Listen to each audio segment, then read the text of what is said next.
Stories shape how we see the world. Voice of Witness is an award-winning oral history nonprofit harnessing the transformative power of storytelling. We work with individuals and communities impacted by injustice, helping them document their lived experiences through oral history, telling their own stories in their own words. In an era of reductive sound bites, we need this kind of nuanced grassroots storytelling to create a more just future. Visit voiceofwitness.org/learn to get involved, check out our workshops, and download tools to support your own project. Join us in building a more connected world, one story at a time. Hi, I'm Rashmi Sajani, founder of Girls Who Code. Look, I'd consider myself a pretty successful adult woman. I've written books, founded 2 successful nonprofits, and I'm raising 2 incredible kids. But here's the thing. I still wake up wondering, is this it? And if the best years are yet to come, when's that going to start? Join me on My So-Called Midlife, my new podcast with Lemonada Media, where we're building a playbook for navigating midlife, one episode at a time. Each week, I'll chat with extraordinary guests who've transformed their midlife crisis into opportunities for growth and newfound purpose. At some point, we all ask ourselves, is there more to life? I'm here to discover how to thrive in my second act, right alongside you. My So-Called Midlife is out now, wherever you get your podcasts. Lemonada.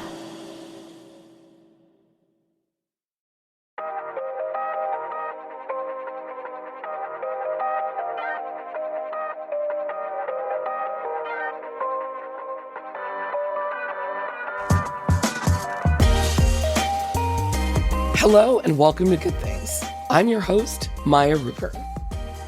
What if instead of locking up a young person when they break the law, we surround them with caring adults and supportive programs to help them get on a better path in their community?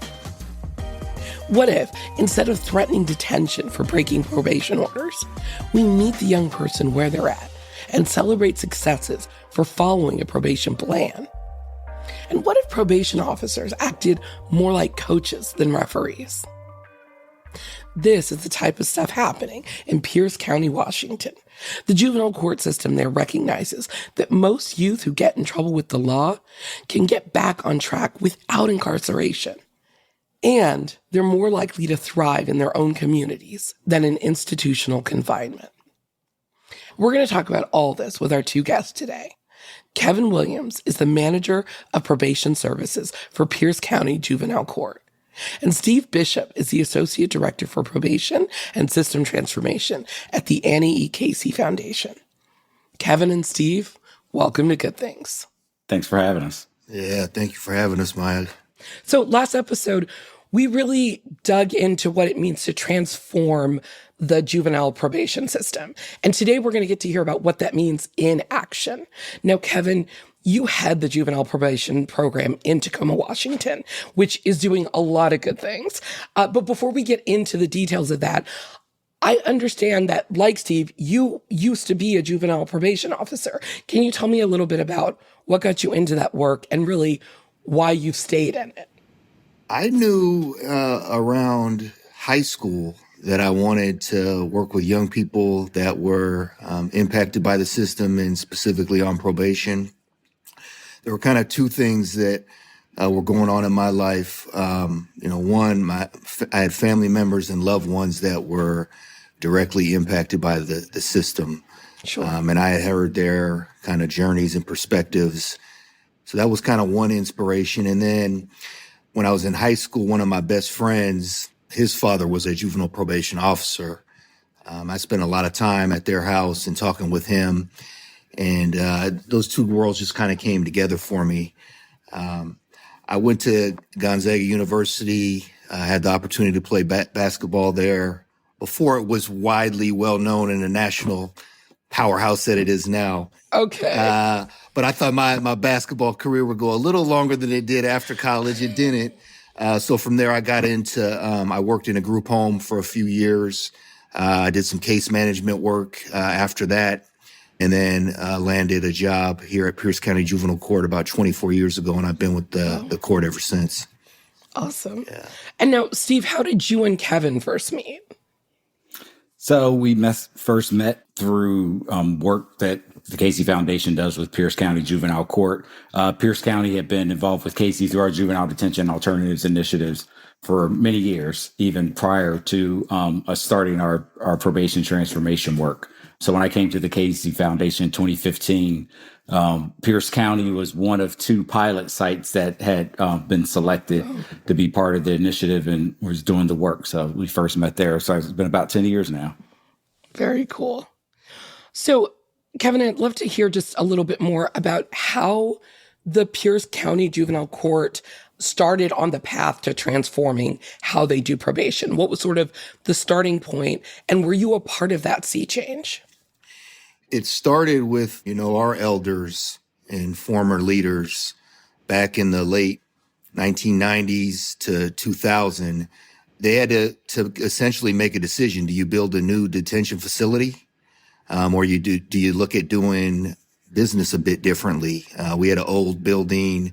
It was unsafe and those type of things. Right. And the leaders at the time chose to pursue Juvenile Detention Alternative Initiative in a partnership with the Casey Foundation. So that started around 2000. I was a frontline probation counselor at the time, so I remember the impact. And we tell this story all the time, but our presiding judge and our administrator at the time set a meeting and had all of us come in there and, essentially said, things are going to change and y'all can get on the bus or get off the bus if you want to be a part of that change or not. So that's kind of how it got messaged to us. But it was the insight, the courage, and the wisdom from our elders to pursue that, because reform work back then wasn't as sexy as it is now and as popular. Sure. It was really the intuition of them. And then what I would also just say is, Pierce County, the city of Tacoma, I feel like it has a culture for wanting things to be better, particularly in systems. So that's kind of a part of the culture here.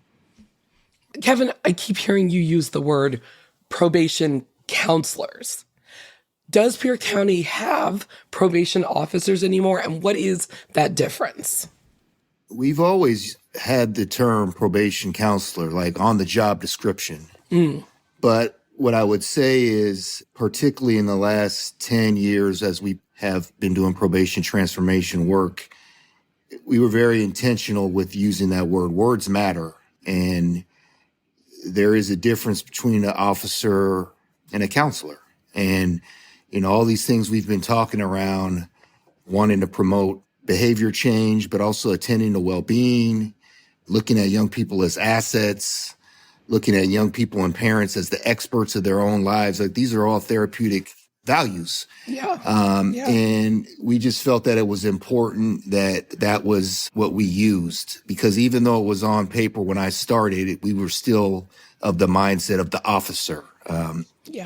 I think one of Steve and I's first conversations where we connected is, we both had to tell a story where the job we signed up for and we thought we were going to do didn't really exist. It was much more of a punitive mindset back then. Right. And I think, again, that words matter, and that can result into like how people show up and what they want to do. And at the end of the day, when we talk about accountability, I think it can mean a lot of different things to a lot of different people. But accountability to us is a pathway to learning.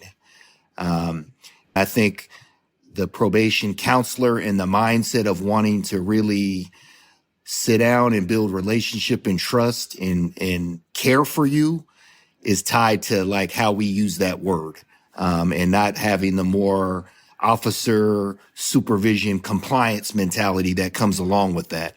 It means something different and it shows up differently here in our culture. Right. Maya, I don't know if I had shared this before when we talked, but the idea is that probation officers should see themselves as coaches, not referees. So if you think about it in a sports analogy, and referees, they call balls and strikes. They say when you should be penalized, what the penalty should be, but they're pretty neutral. They don't have a stake in it. They're just like calling it how they see it. And oftentimes that's how probation staff have operated. Like, we just call balls and strikes. Did you follow the rules or not? Did you have a positive drug test or not? We report it back to the court.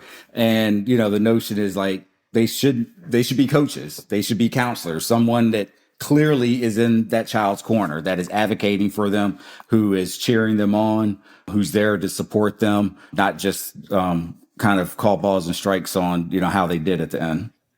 Right, right. So I feel like so many times when we have a conversation about reform and, sort of transforming process, it sounds good in theory, but the first question people ask is what happens in practice. So I really want to dive into what is happening in Pierce County. I understand a piece of it is opportunity-based probation. Can you just talk a little bit about what that is, Kevin? Essentially, it's the same thing that we do as parents. When our young people, our children are doing well, there's things that motivate them. And those are incentives. And that's way more than punishment. And that, falls in line with adolescent brain development. So that's kind of what we do where young people, as they're progressing with their goals and working on behavior change, they get small incentives for that, whether that's hygiene items that they pick, whether that's opportunity to go out on a meal with their family.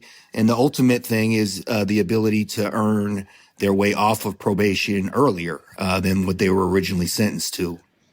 I love how you put that, because I feel like one of the barriers that we face to institutionalizing change like this is that people think it's overly academic or it's not really focused on what these systems should be focused on. Putting it in terms of this is what parents do, I think is really valuable, because I think there are people who wouldn't necessarily hear it and think they would support it, can hear that and say, well, right, that is how we know young people actually respond to having made a mistake and learning from it and growing from it. I've read about the Building a Boat program, and I feel like it sounds like a metaphor, right? But this is a very practical program that is happening. Can you sort of paint a picture for me? What is a typical day of building like, and what do they come away from that experience with? When we started Probation Transformation, one of the other things we wanted to accomplish was to expand the menu of interventions that we offer. And at the time, we had programs that could help with anger management, chemical dependency, mental health, family counseling, those type of things. But when we sat down with young people and families and had some focus groups and talked about what they would like to see as a part of that menu, that's when we started to identify more of the community opportunities, being able to cook, do yoga, going to outdoor experiences. So Boat Builders is one of our longest standing positive youth development programs. The fundamentals of positive youth development are about learning and doing, and then attaching and belonging. But it's preparing them ultimately for, successful transition into adulthood, but also connecting with a positive adult or a mentor in those programs, so that when their time with us is done, their commitment with us is done, they still have those connections. What does learning to build a boat, how is that different than following a bunch of rules that you may typically see in a probation plan? And what are young people taking away from it? One, there's a lot around math and science that is involved with boat building. A ton around teamwork, camaraderie, a ton around safety. If you're in the boat shop, it's a huge factory. Right. There's a lot of power tools there. So, safety and respect for each other. And then, what I've been amazed with, and just to see the fact that you always have a tangible product that you made and created. And, the fact that sometimes you can take that out and it's a boat and you're physically sailing, out on the waters, able to enjoy nature. All those things are just so healthy, and productive for our young people. So those are kind of the tangible benefits that come out of that. And the other thing to always keep in mind, and when that's going on, typically there's a lot of challenges that are happening outside of the boat building program that you're navigating in life. And if you can navigate those things and then go to this place where you're feeling safe, where you're feeling like you're connected to someone, and you're having positive experiences, it's just so much more fulfilling and can show that you can get through and be resilient when life brings challenges to you. So there's so many, learning opportunities. So now, when you get that kind of buy-in, you're working on sort of getting buy-in both from the young people, but then also from the community and the organizations that you partner with. How do you do that? And how does that then show up in the community? When we went out to try to form relationships and partnerships with businesses, grassroots organizations, what we found was that a lot of people were already doing work in this area, but maybe in high schools or middle schools. But they had a really strong desire to partner with us because we had similarly aligned values about what we thought for young people in this community. And it wasn't about you're attached to juvenile court or not. It was a shared vision on what we want for young people. So we have been just amazed and so appreciative of how this community continues to pour into our young people and us with our partnerships. And again, it started with Tacoma Boat Builders and Hilltop Artists. Those were our original ones. And then the YMCA. Now we have over 15 to 20 partnerships where folks are coming to us saying, hey, we heard about what you're doing. We'd love to contribute as well. Steve, are you this connection between the juvenile probation program and the community, is this unique, or are you seeing this more and more around the country?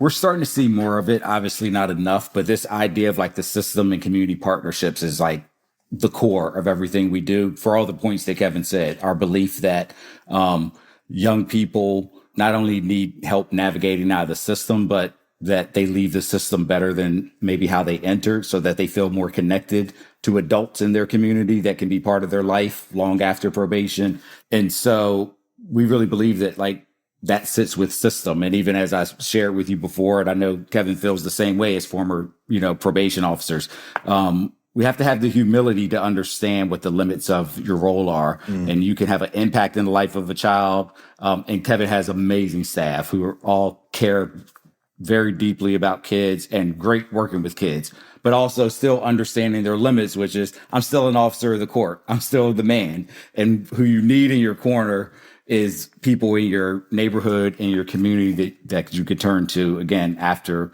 they're out of the court. So we are starting to see much more of that in some of the places that we're working. One I will call out is Pierce County, Houston, where they took an old facility and they now have what's called an opportunity center, which is a hub for workforce development opportunities for young people. And so we really are starting to see this take root in a number of different places where hopefully system leaders are recognizing the need for the humility to understand how important community is to everyone. One last thing I'll say on this. I was in Texas earlier doing a workshop with a group of chief probation officers in Texas. And I do this exercise a lot of places. I will ask people in the audience, like, say a word to describe someone from your community, not family, someone in your community when you grew up. And people will say beautiful things like, inspiration, caring, trusting, mentor, coach, pastor, all these beautiful things. Right. And then I kind of call it out in the room and I'm like, nobody said PO. Nobody said judge. Like, you guys, like, you're saying all the people that were in your lives and made a difference, but yet somehow we try to focus everything and center it around like the court and that being the motivator for people. So I think the more that people are recognizing they're not getting the outcomes they really want for kids and can step back and recognize the necessity and relying on community, then I think we're really getting something. And we definitely are seeing much more receptiveness to that. We're going to take a quick break, but we'll be right back with more on Good Things.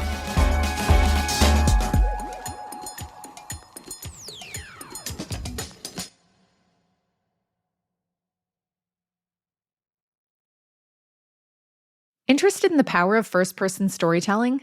The Voice of Witness book series documents the oral histories of people directly impacted by and fighting against injustice. Each collection supports historically excluded communities to tell their own stories in their own words. The books feature a diversity of voices, including those of refugees and immigrants, incarcerated people, communities displaced from public housing, farm workers, indigenous peoples, and more. These powerful stories highlight crucial issues and expose the impacts of harmful narratives and policies, laying the groundwork to build solidarity and movements for change. Voice of Witness books are read and used by thousands of educators, organizations, and advocates across the country each year. Visit voiceofwitness.org/read to learn more, access free resources, and get involved.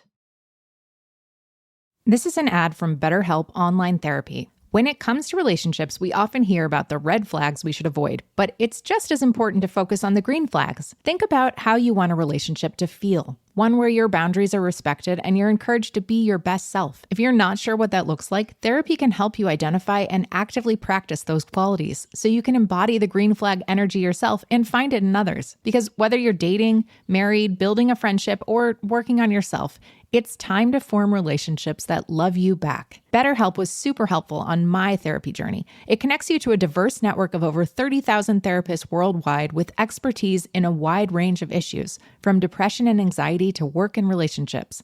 It's 100% online, and sign up only takes a few minutes. Find your green flag energy with BetterHelp.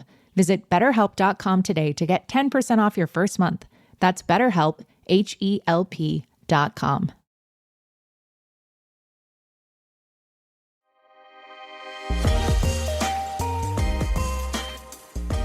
So another core component of the Pierce County system is diversion. Can you tell me a little bit more, Kevin, about maybe someone who was diverted from the traditional, legal system, and instead of becoming justice involved, there was an alternative? And what are those alternatives? What does that kind of look like?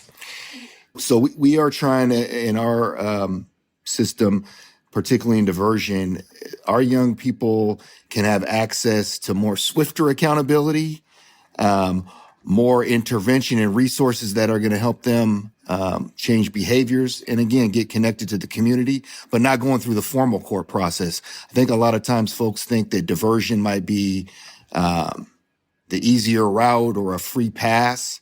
But the reality of it is just the way the system operates when you go through formal court, it takes a long time for things to get resolved. And there's a lot of frustration around that. Where diversion, it's a more smooth process that can get more immediate accountability, more immediate intervention, and more immediate connection.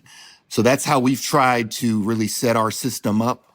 Can you maybe sort of paint me a picture of what would that look like? Someone sort of makes a mistake. What happens? It's not immediately they get funneled into the legal system. What is the other course? Yes, the two examples I'd give and some things that we have been doing and experimenting, again, always testing. One would be for, young people and families that have family violence going on within their home.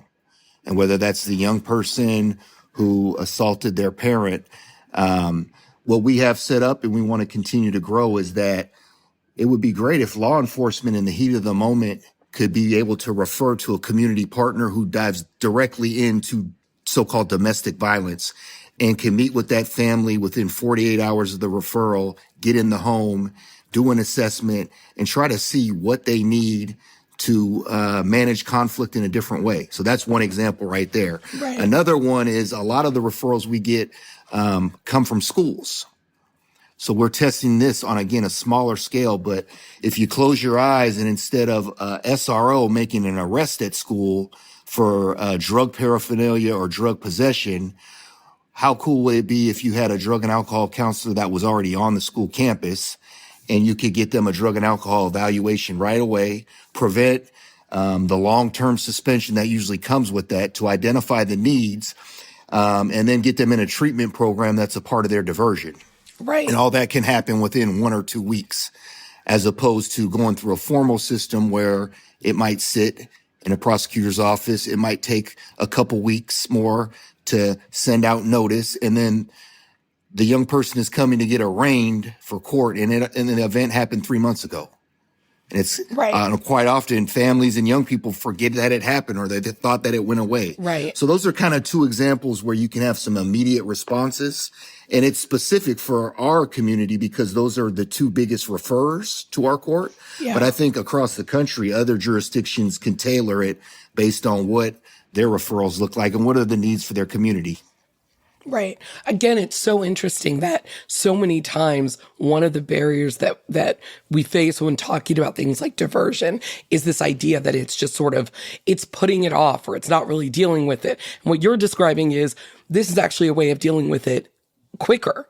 And that going through the system very often can make it take months and make it further away from the action and therefore a less effective intervention. Yes. Yep. We hear that consistently across the country, whether you talk to law enforcement or whether you talk to folks in community. They feel like nothing is happening. And it takes so long for something to happen. And that's, again, sometimes people on either end of the spectrum. And it's not so much even with law enforcement that they think the kids need to be locked up. They just want to see something happen.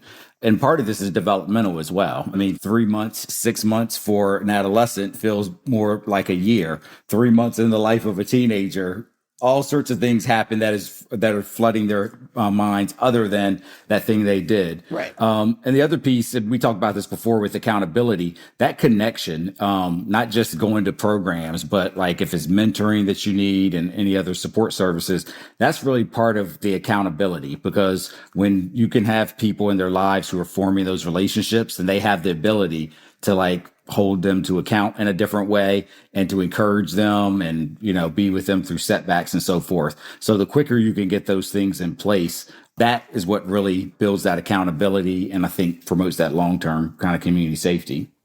Right. So let's talk about how we measure success for these kinds of programs. I read an article that talked about programs like these reduce the rates of youth incarceration in Pierce County. Is that one way of measuring success? Is it the only way of measuring success? Steve, maybe we can start with you. Mm-hmm. Is that reduction in the rate of youth incarceration, is that the sort of gold standard of how we measure success of programs like this? Well, I wouldn't call it the gold standard. It certainly has become kind of the standard, and essentially talking about reoffense rates, recidivism. It's always a challenge for us how we balance this, because on one hand, we're trying to influence judges, prosecutors, other policymakers, and that's the language that they speak in is recidivism. Right. And so being able to demonstrate effectiveness along those lines, I think is important, but it's also important that we start to think about other data points that are accessible. So really being able to tap into things like their safety, their connectedness, their sense of hope. All those are measures that oftentimes we don't try to quantify, but they tell a much richer story that really get at their overall well-being. I think are much better indicators of like what their trajectory is. And for me, a byproduct of the well-being is then that you're not reoffending. Okay, hold tight, everyone. We're going to take one more quick break and we'll be back with more good things.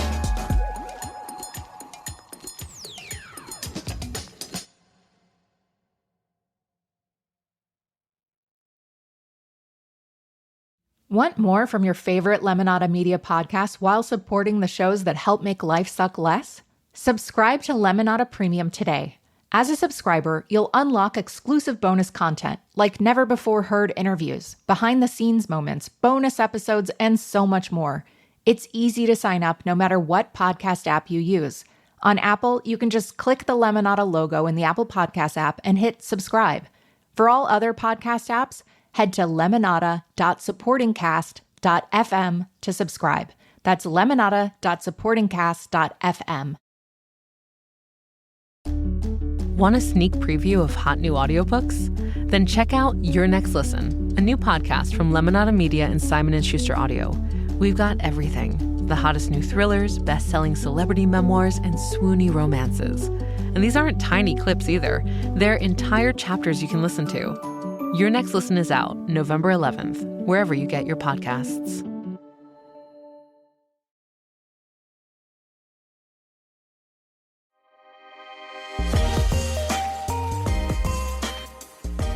I'm sure you both get this pushback, especially for the programs that are based on incentives.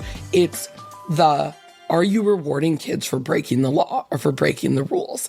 And so, I know some people think of things like diversion. It's a free pass. The accusation is there's no accountability.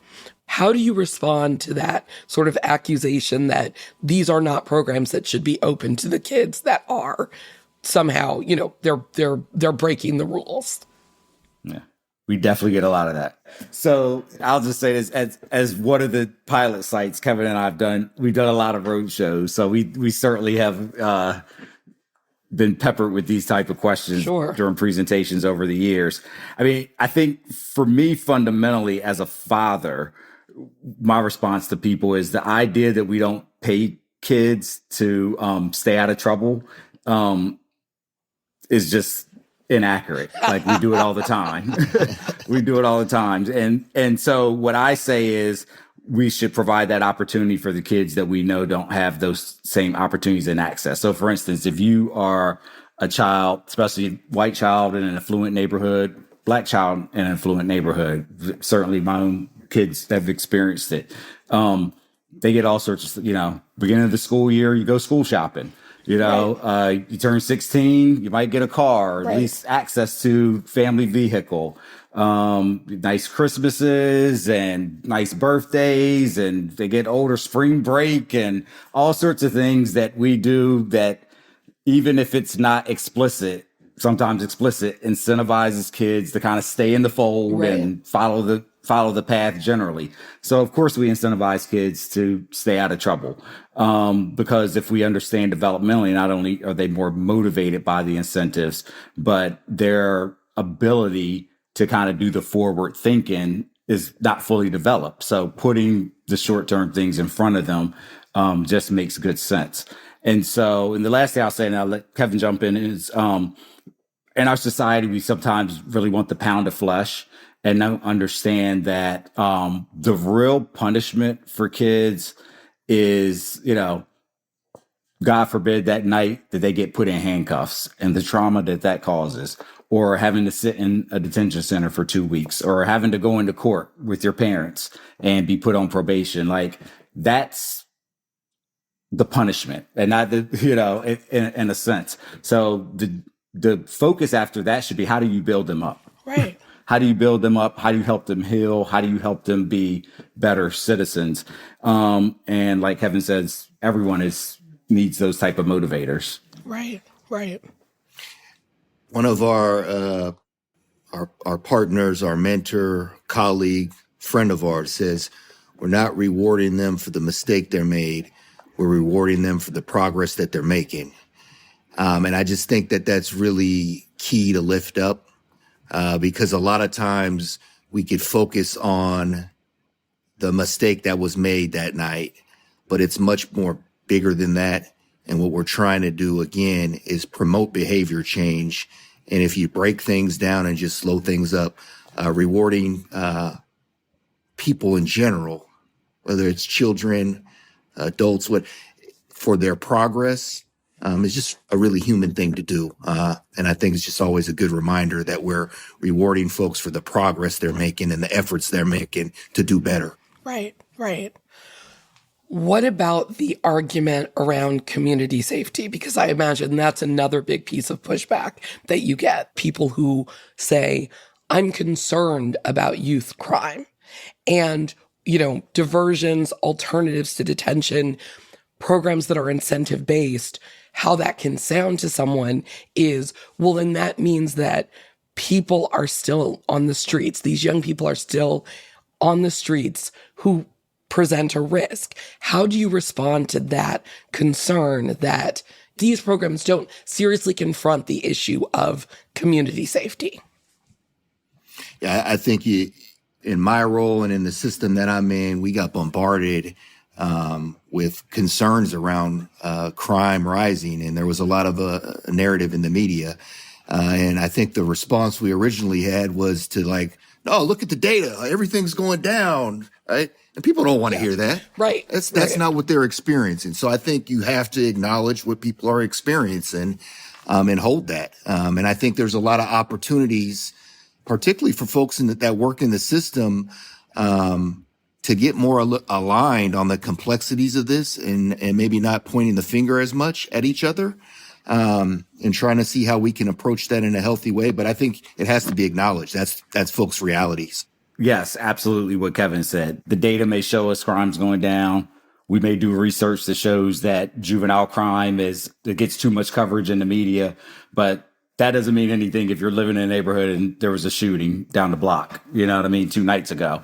And so we have to acknowledge that real trauma and harm that people are dealing with, but then at the same time, be steadfast in our messaging that we know that incarceration just reproduces the cycles of disconnection and lack of opportunity and trauma that lead to the violence that impacts community safety. And so that's kind of the long-term vision of it. In the short term, I do think then this goes back to the community piece to really just have a clear eye of like what really can have an impact on community safety immediately. And the reality is law enforcement, police officers are most times responding to violent crime. They're not stopping it. So probably no amount of police officers is actually going to stop it from happening. But what we are seeing are approaches that really do get at prevention and really with this idea that those closest to the problems and the challenges are closest to the solutions. So one of the things they've done in Pierce County is this idea of credible messengers. People who have lived experience that young people can relate to, who have shared experiences from the same neighborhoods, who've had to navigate it. A lot of these credible messengers work in programs that are centered on community violence intervention models. Right. We see it coming out of mayor's offices all over the country, these gun violence reduction models that are really centered on people who are in those communities and really have the ability to intervene and stop harm and stop violence from happening. And so that would be my caution of that when we think about community safety is one, just recognizing and acknowledging the harm, but also being steadfast in our messages that we know incarceration is just going to perpetuate the negative cycles because we've tried that before. We've tried to lock everybody up and that hasn't gotten us anywhere. We've tried like flooding communities with policing. That hasn't solved it. So what are the new approaches? And I really do think it is pouring more into community and particularly those people who are closest to the problem. We need just more discussion about that and more acknowledgement so that the public can understand that there are solutions out there that really addresses the immediate harms that they're concerned about. Yeah, right. Now, what about other listeners? How can our listeners, families, schools, people in general, what do you want people to sort of take away from this? How can they help young people stay away from the formal justice system?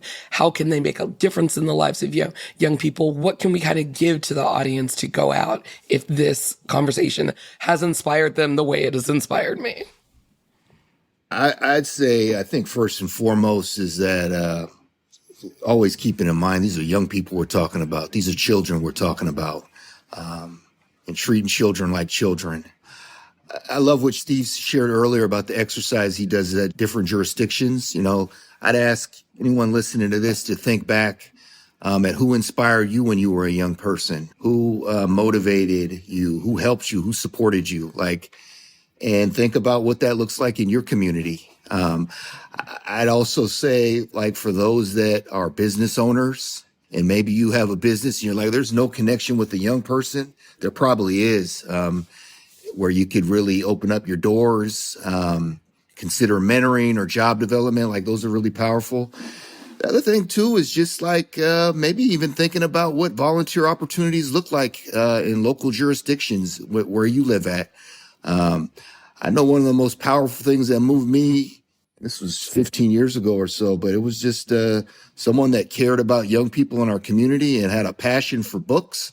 They started a book club up in detention, and it's still there. And one of the most powerful things, and young people have been really inspired by that. So thinking about what your passion is and how that could help a young person, that's what I'd say. But at the end of the day, children are children, and these are young people that we're talking about, and always keeping that in mind. Absolutely. Truly, thank you both for the incredible work that you're doing and for being here with us today. Kevin, Steve, thank you, thank you, thank you. Thank you again, Maya. Thank you so much. Yeah, thank you again.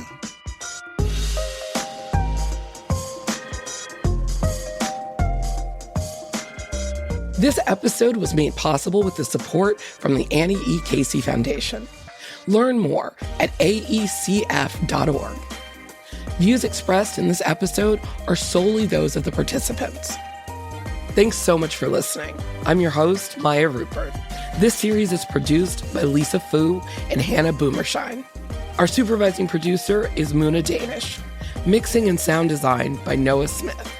Jackie Danziger is our VP of Partnerships and Production. Production support from Maggie Kraushaar.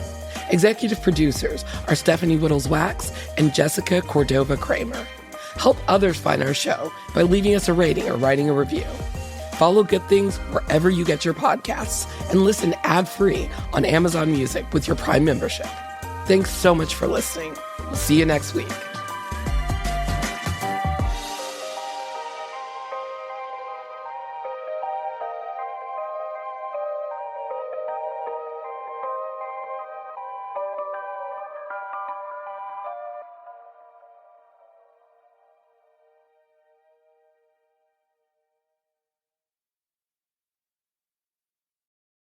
Hi everyone, Gloria Riviera here, and we are back for another season of No One Is Coming to Save Us, a podcast about America's childcare crisis.